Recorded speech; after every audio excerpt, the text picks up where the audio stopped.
Hello, sports fans. Welcome to Howard on Sports. My name is Howard, and tonight I'm going to make a quick video about Devin Williams, the newly acquired closer for the New York Yankees. Mr. Williams recently took a little paternity leave, missed a couple of games, I believe, and I think that's great. I think fathers should see the birth of their children. It's not just for mothers. Fathers should be involved in it too. Maybe several generations ago, it was a different way of looking at it. It wasn't as important for the father to be there, but in this day and age, I think the father should be there to see the birth of his child. So I totally support what he did, and I support the policy of Major League Baseball to allow that to happen. So that's great. I'm glad he was there. However, what if it was October? Now, I'm not assuming the Yankees are gonna make the postseason.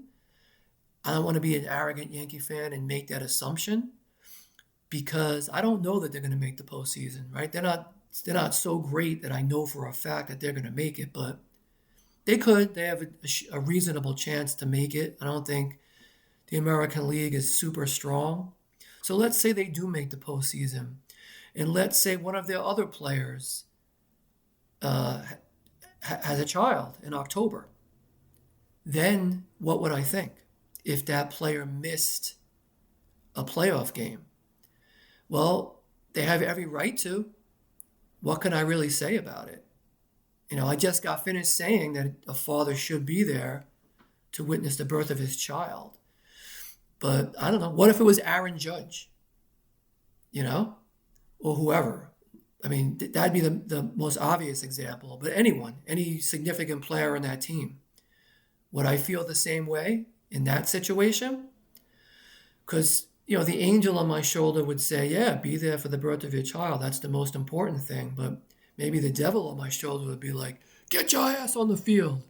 You get paid millions of dollars, and I'm a Yankee fan. I want to see you play in the postseason. So I don't know what would happen in that scenario. So it's a much different situation in October when everything's on the line. And maybe the Yankees would have a different attitude. And maybe, the player himself would have a different attitude. Maybe the wife would be more understanding. I'm not sure. But in this situation, early in the season, 100% Devin Williams did the right thing. I am very glad he got to see the birth of his child. That's a beautiful thing. And all I would say to all the Yankee players is, talk to your wives, your girlfriends, whatever, and try to have the appropriate timing. Don't get your wife pregnant and have her give birth in October. Just don't do that. Just figure it out. Have them do it in November, December. Even sometime during the season would be fine, but October, I'm sorry, but we need you guys on the field. So that's just my opinion. You can put your opinion in the comment section. Have a great night.